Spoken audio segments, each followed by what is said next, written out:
Good morning, wonderful lady. Good morning, good evening for most of you. Just let me double check that we are streaming live, and we absolutely are. So nice to be here this morning. I was really excited and really nervous for this live for some reason.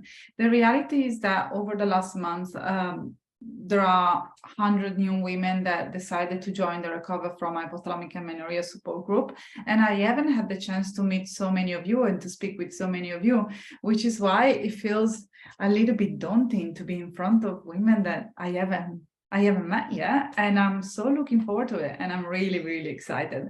So today we're going to get to the basics on how you can get your period back. But most of all, I really want to answer your questions. I was absolutely flooded with questions when I opened the chat. And I invited women to actually ask their own questions, and I started receiving them through Instagram, through Facebook, private DMs, emails even. They were posted on the group, and that showed me that you're so committed and so very keen to prioritize your health and prioritize your hormones, and there is nothing that I wish more for you.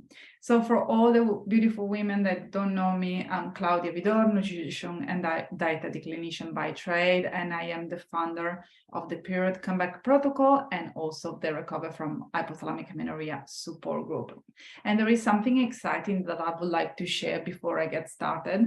I have decided on a whim to challenge myself to be live on the Facebook group for 30 days, starting from the 1st of March, 7:30 a.m. Sydney time. So for most of you, it's going to be the last day of February. So it's going to be Tuesday the 28th instead of Wednesday the 1st. And every single day, I'm going to show up my face.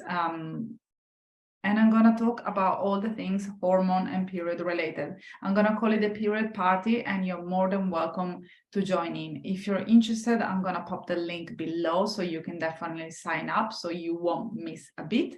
I posted it yesterday for the first time on Instagram on my stories, and already 15 women joined within the first 5 minutes, which made me really, really excited. And we had 10 new women joining the Recover from Hypothalamic Amenorrhea support group.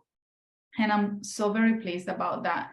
And I'm not only doing this, this period party challenge to simply share some of the information and talk about the mindset that goes behind the reasons why you lost your period in the first place and why you're struggling to get it back, but also to support my lovely clients that have invested their time, money, and energy to work with me. And I just want to be there for them on an extra level. So not only during the group calls, not only on the one-on-ones, not only via DMs, but also on the ears every single day of the month.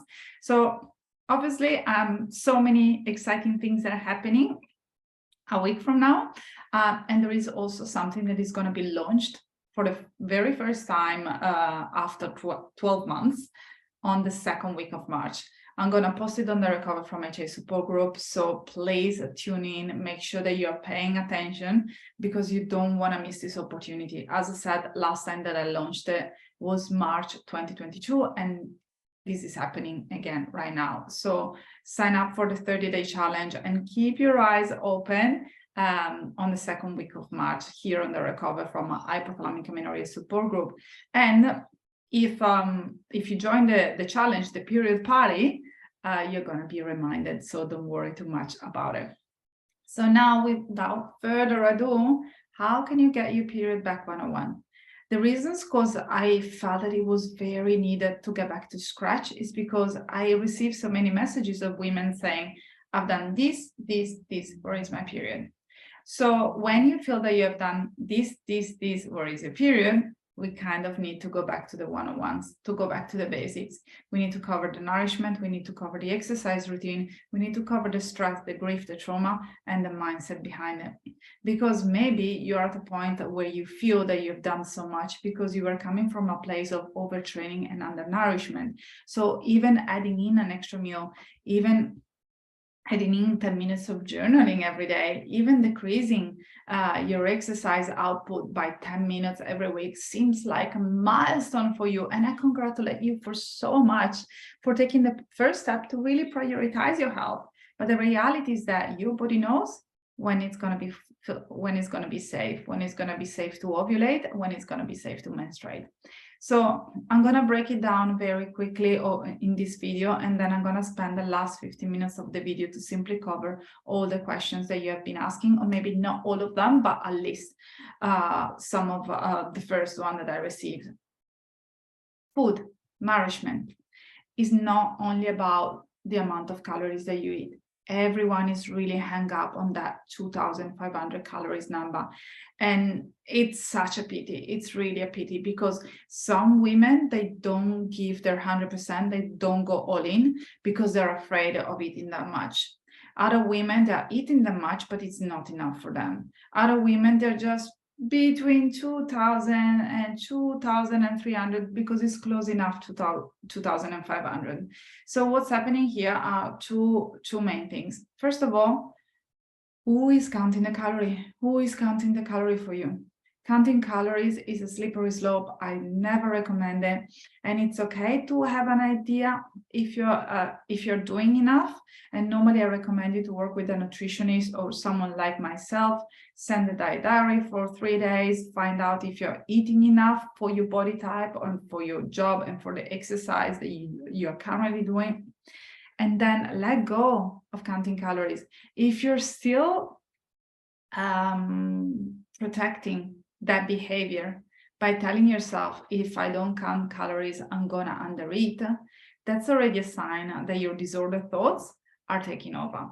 Because the reality is that until a decade ago, no one was counting calories, no one needed to count calories, and actually women had less period problems than they have nowadays. So that behavior definitely not helping. It's very important for you to actually speak with someone that knows a thing or two about nutrition and about hormones to really understand what's the bare minimum that you should be eating and how often and in which quantity. So instead of getting too hung up on the caloric number and if it's enough for your body type, I would definitely suggest to make sure that you tick a few boxes. For example, consistency. Are you eating throughout the day quite consistently? Secondly, are you skipping meals? Are you pushing your first meal too late in the day? If you're engaging in any of these behaviors, another red flag. Thirdly, is your plate filled with all the 3 macronutrients? And are you getting micronutrients through food and through supplements? Do you feel satiated? I cannot say that word. Do you feel full? Do you feel happy? Do you feel satisfied after a meal? Feeling satisfied, it's another really important sign that we cannot disregard. Do you feel hungry during the day? Do you push the hunger away? Are you pooping too often? Are you going to the bathroom way too often? Do you feel extremely bloated after having a meal?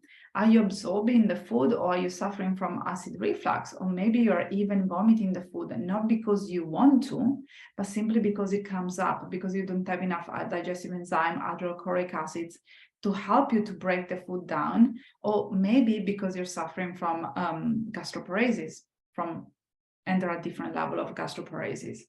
So as you can see, it's not only about counting calories here, but there are so many things that we need to take into consideration. Also, if you food changes, the exposure to food, the amount of food changes depending on the time of the month that you're in. Even if you don't have a menstrual cycle, you will notice that at one particular time of the month you get hungrier than other times, and that means that you need an extra caloric increase. And it's very important for you to actually follow your body cues instead of just thinking, no, but I've already reached the 2,500, so I should not be eating any more than this. So that's also something else to take into consideration. Weather, if it's too cold, if it's too hot, you may need to adjust your nutrients level and also your fluid intake. Also, if you're sleep deprived, you will naturally feel hungrier. If you're stressed out of work, if you're always moving from A to B, if you forget to have a snack, you will need to replenish your caloric expenditure on the next meal or consistently throughout the day, if that's an option for you. If you're exercising, well, obviously pre-training, post-training, throughout the day, we really need to iron in into your food intake. And then there was something else that I really wanted to mention. Yes. Do you feel that you can enjoy food without feeling guilty? Do you feel that you can go out and enjoy a meal at a restaurant without feeling guilty or without looking at the menu beforehand? Do you feel that you can allow people to cook for you without feeling that pressure that you need to control what they're doing? So as you can see, it's not only about calories, isn't it? There is so much more behind recovering from hypothalamic amenorrhea and also disordered thoughts around food and training. So make sure that you work with someone that can really help you to shortcut the process and can take you from A to Z within a 3-month period instead of a lifetime. On the period comeback protocol, we normally advise women to follow proven steps, and we challenge them to show up to the group calls every week so we can move them past the roadblocks as they tag along. So if you want to get your period back within a 3 months time frame, or if you want to get pregnant by this year, I really invite you to jump on a free call with me and see if we can create a roadmap of where you're gonna go in how you can get your period back in the next few weeks. Exercise, it's something that really some women, they don't want to give up, and some women are quite prepared to give up completely in order to get the period back. I believe the movement is welcome. I believe the movement is great, not only because ultimately you want to make sure that you move your body for the rest of your life, but also because it gives your body the sense of a safety, you know, that oxygen flowing through your muscles, the new blood flowing through your muscles. And sometimes exercising takes your mind away from thoughts. It can decrease anxiety. It can also make you step away from the computer and go outdoors and be in nature. So there are so many different reasons why I love exercising, and I love for my women to keep on exercising. Having said that, if you are going to CrossFit every day of the week, I may have something to say about it, because if you want to get your period back but you're exerting your body 5 out of 7 or even 6 out of 7, that's not really going to be helpful. If you're still running, and if you're running at least 3 times, 4 times a week, that could not be helpful. And for some women, even running once a week is not ideal. The problem is that there is no one size fits all. And if someone tells you that there is one size fits all, well, they're not really listening in. They're not really paying any attention. And yes, of course, you can stop training, you can eat more, and you can get your period back. But the reality is that I'm really concerned of what you're going to do the moment that you get your period back. Because I want to make sure that you get second period, third period, that you can get pregnant if that's your desired outcome, and that you have a tremendous pregnancy and a fantastic postpartum experience. So it's not only about having one bleed. It's very easy. To be honest, it's very easy to get one bleed. But I want to make sure that the women that work with me, they can implement changes that they can last for the longest time.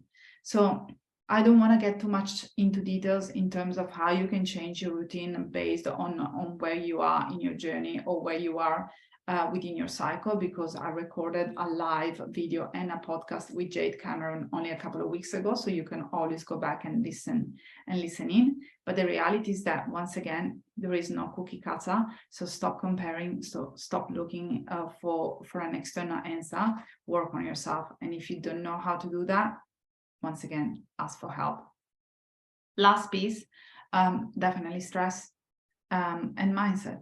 I have combined the two of them just for lack of time, and I could sit here in front of you discussing mindset and stress for the next, possibly, 2.5 hours. But the reality is that stressors are everywhere. We are bombarded with stressors. Stress is how we perceive stressors, how we internalize them, how we handle them. So that's something that it's in your control. That's something that you can change. And it all boils down to rewiring your brain, changing the language, changing the narrative. And that's one of the reasons because I have connected stress and mindset, because ultimately, I don't feel that anyone can properly recover from disordered thoughts and hypothalamic amenorrhea and obsessive training, or a difficult relationship with food without working on the mindset. Mindset needs to be paramount to live a thriving life instead of surviving. What do I mean by mindset? It's really important for you to actually start analyzing the way that you talk to yourself. If you believe that you're not enough, that you're not going to be able to recover, that you are the unicorn, that this is not going to work for you, and you are going to be fat, and you're going to dislike yourself, and this is too hard, and you don't deserve this amount of food, and you miss exercising, and this is not fair. These are all signs that your mindset needs to be taken care of, that you could do better. Meaning not that you could do better in life, but you could really boost your mindset so that you could start living an easier life. Most of the women that start working with me, whenever they receive my questionnaire, before our first session, they need to tick boxes on how they have been feeling for the past 4 weeks to a couple of months. And I would say that 95% of them, they tick the option, I wish the life was easier. So if you have this feeling that life should be easier, my question is, what is going on, right? How can we change that? How can we make your life easier starting from today? And maybe it could look like getting more support, getting more guidance, being part of a community that can really understand you, or maybe it's just looking at your nourishment and your nutrition intake, because if you're not eating enough, of course you're going to feel anxious, of course you're not going to be able to sleep at night, of course you're going to feel edgy most of the time. It's also very important to look at your training routine, because training is a stressor. It increases your cortisol level, and if you're already an anxious person, training too much is definitely not going to help. And then we can also look at the way that you perceive the world, the way that you look at things, the way that you feel judged or you judge others. So there are so many ways that we can go about it, but ultimately it's a very customized approach, because you're very unique on that regard. You're not a unicorn, meaning that you're not the only person on planet Earth that is not going to be able to get the period back and is not going to be able to recover, but you're very unique and you need a very unique approach. Now, I feel that I've talked for 18 minutes to be precise. So Fatima is saying that she can't hear me. That would be really a pity if that is still the case. Hang on a second, I just want to make sure that we have rectified that problem. Can someone say if they can hear me or not, please? And by the way, even if you're listening to this on replay, just please share the comments, share how you feel, share. I can hear you just fine, seeing it. I can hear you. Thank you, Leah. That's fantastic. Hey, Leah, so nice to see you. And by the way, congratulations again. All righty, perfect. So now that I know that you can hear me, I think that I'm gonna go ahead and answer a few of the questions that I received over the past few days, because as mentioned before, there were so many and some of them were really, really relevant. So just give me a second so I can open the chat. Okay, let's start from the first one. Do I have to eat 2,500 calories a day, even if I'm sedentary? Do you think that 2,000 is good enough? I think that I've already covered this one. And then there is another question. What if my body feels like eating less in a day, around 1,900? Should I force myself to eat?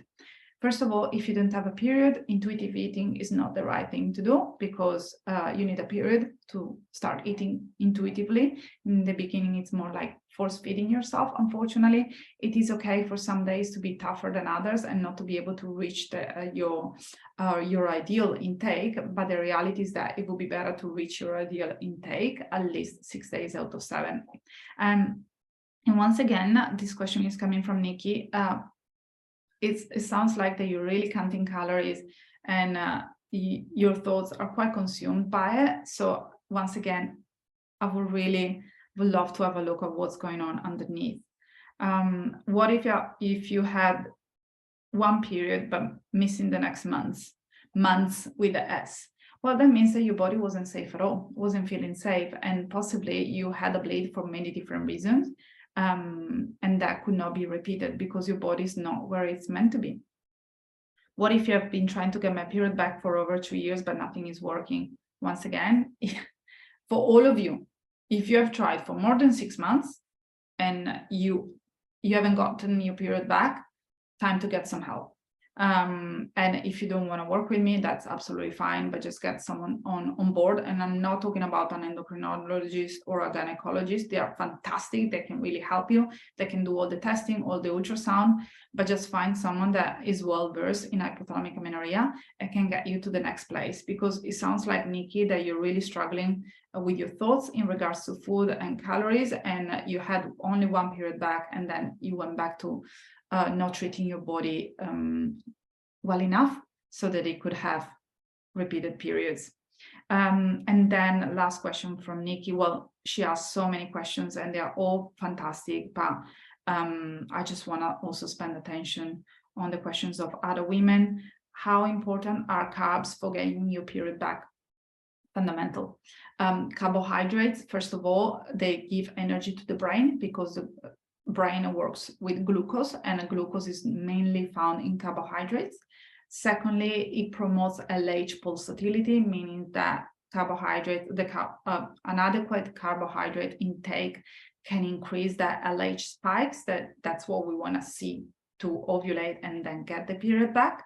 And also, not only the hormones, but a decent amount of carbohydrates can also protect your thyroid health. Not to mention energy in general and satisfaction when it comes to eating food and happiness. Also because carbohydrates, they are the precursors for the production of serotonin and dopamine is the good feel-good hormones. And some carbohydrates, they also contain tryptophan, which also promotes the release of melatonin. So can you see that there are so many different reasons why it's so important to eat carbohydrates? And it's not only for getting the period back. And now, see, as a nutrition and dietetic clinician, if I see someone that is talking about that had only one period, that missed all the other periods, that is asking me about carbohydrates, that it's is trying to eat intuitively, and it's very focused on calories, I would definitely say, let's jump on a call, let's have a talk, because here there is something that is not really working. Supplements that can help get the period back, plenty, really depends on you. There is never a cookie cutter solution when it comes to supplements. Vitex can work very well for some women, doesn't work at all for others. And if you have borderline PCOS and hypothalamic amenorrhea, please stay away from Vitex for sure. If you have the period once a year, I cannot say because I haven't seen your blood test results, but it's definitely a sign that it's hypothalamic amenorrhea. If it was thyroid or PCOS or different hormonal situations, you would tend to see a period every 3 to 6 months. If you don't see it for a year, and if you have a past history with disorder thoughts around food and training, if you are not eating enough carbohydrates, if you're not eating enough calories, if you're still moving your body, if you were stressed in the past, if you went through trauma, if you lost a decent amount of weight over the past years, chances are that you are suffering from hypothalamic amenorrhea. What if your blood tests are normal? I love that question. I had so many doctors telling the women that I work with, your blood tests are looking fine. And whenever I received them, they were absolutely appalling. So how can someone say that your blood tests are looking normal?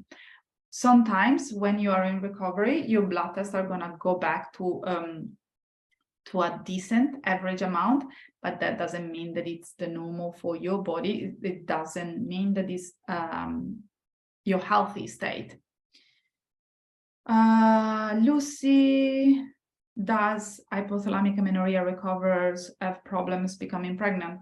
Really depends on the work that you're doing. I had so many women on the period comeback protocol that got one or not even one period back and they managed to get pregnant. And then I've had others that has been suffering from infertility for a long period of time. So it's always, once again, very important to get some support on that regard, because you need to identify the reasons of your infertility. So it may be hypothalamic amenorrhea, but there may be also something else. And then Alexandra is saying that she's trying to get pregnant as well. And then Brianna commented that I can't speak for every case, but I spent over a decade without a period and had severe eating disorders, recovered and got pregnant. Brianna worked with me in August, September, October 2021. She already had a few children back then, and then she lost her period again.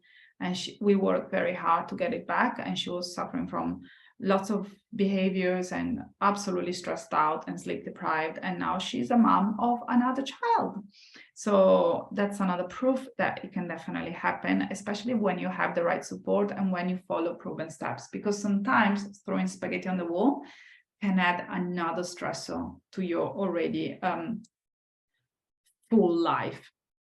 Now, I still have a few questions to go, so let's skim through them. Can you please talk about the Provera test? Melissa, I recorded a video about the Provera challenge. You can find it under the guides section of this live group. I talk exactly what Provera does, and if you really can kickstart your period. Hint, not gonna happen. Some of the symptoms of nearing a natural period. Okay, how do you know if you're about to get your period back? Once again, I recorded a live about it a few weeks ago. You can search that as well under the guide section. But there are so many ways that you can really tell if you're getting your period or not. Maybe your temperature has changed, you have seen more cervical mucus, your hunger level has increased, that your skin is looking better, hair are looking better, you have more energy, you have a sex drive, your breast is tender, you have some abdominal cramping, you have noticed some spotting, you're suffering from lower back pain, you feel very swollen, you are very moody, or you have been experiencing some level of moodiness.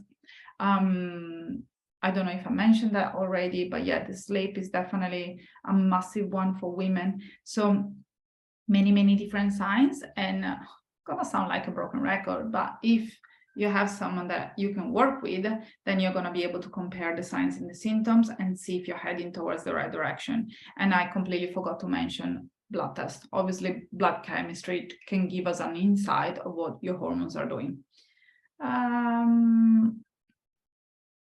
And then I have Alana, recover my period after 5 years without, competitive runner, recovery is possible. Thanks for sharing, Alana.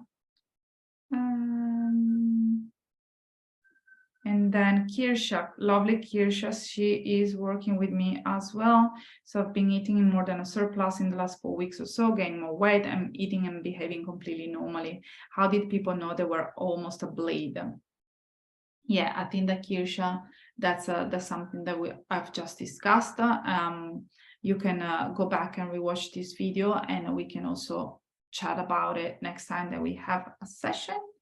And I think that this is enough for today. There are still a few questions to go, but it's 7:30 here in Australia, and I'm very mindful of your time and my time, as I have a beautiful clients just after this live.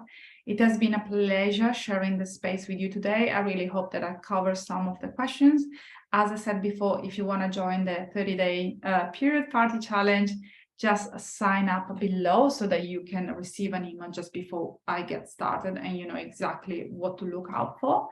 And once again, keep your eyes open for the second week of March, when I'm going to release something for that haven't been released for the past 12 months. So if you're still recovering, if you had 1 period back or 2 periods back, 3 periods back, but you're still trying to find your groove, keep on going, get some help. You don't have to do it alone. And that's something that I'm really passionate about. I tried to do it alone, wasted 7 years of my life. I just got misdiagnosed. I was suffering like hell. and I felt very, very isolated, and I didn't know what to do. If I got help at the very beginning of my journey, I literally could have saved myself 10 years of my life as an infertile person that ended up developing osteoporosis. So I don't want to scare any of you. I'm just going to say, if you need to fix your car, you just go to a mechanic. If you need to recharge your phone, you just go to a store that sells the plug and you plug it on the wall. So recharge yourself with the right tools and get help and guidance. Love you all. You can do this. Bye for now.